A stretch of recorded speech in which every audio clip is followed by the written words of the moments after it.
Salut, c'est Guillaume. Je vous propose de découvrir un extrait du prochain épisode de Course épique. Course épique, c'est chaque semaine un invité, une course, une histoire hors du commun. Je vous donne rendez-vous tous les mercredis pour découvrir un nouvel épisode et vivre une grande et belle histoire de course. Mais avant ça, place à un extrait de notre prochain épisode.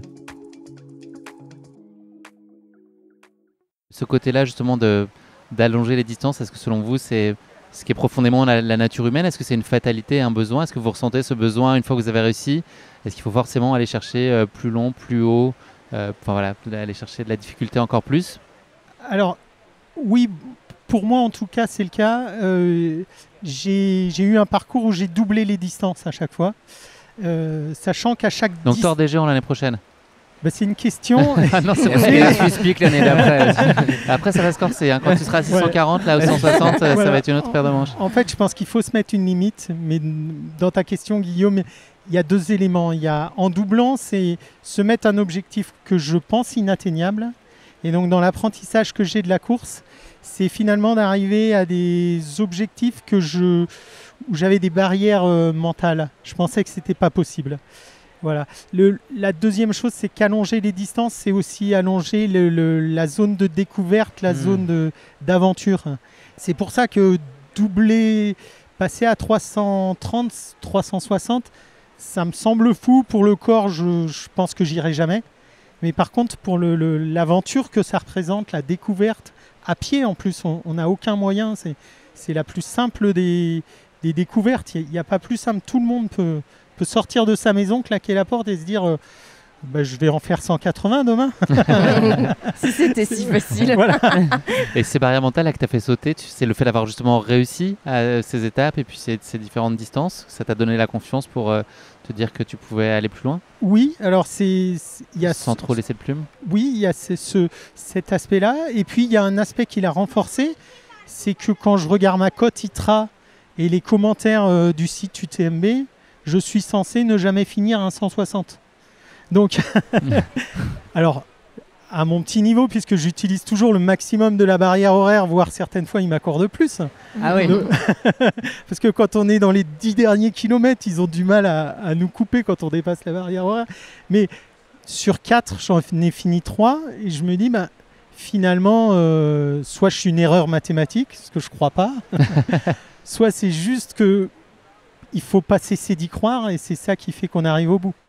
Tu as des qualités mentales, tu penses, assez prononcées? Est-ce que ce différentiel, en tout cas entre la théorie, est-ce que vous pourriez dire ta cote ou autre, la différence, elle se joue dans toi, tes capacités à te mobiliser, à ne pas lâcher? Alors, je ne sais pas répondre à cette question parce que je me considérais comme quelqu'un ayant un mental de chips. Ok. Notamment dans c'est-à-dire quoi, croustillant? Non, voilà. Non, voilà. C'est mieux. Très rapidement abandonné et ne pas supporter la douleur. Dans tous les sports que j'ai faits, j'étais pas celui qui gagnait. Donc. Et t'aspirais à ça? En fait, la victoire n'est pas ma recherche. C'est plus préparer et atteindre un objectif. La performance pour toi, Aurélia? C'est une question piège. Tu peux tout nous dire. Je vais toujours aller chercher 1 kilomètre de plus, 100 mètres de dénivelé de plus, juste pour histoire de me dire je l'ai fait et j'ai fait un petit peu plus que genre la semaine dernière. Me mettre des barrières trop hautes, c'est ma super qualité. Ne pas les atteindre aussi. Mais je vais toujours aller chercher, pousser plus.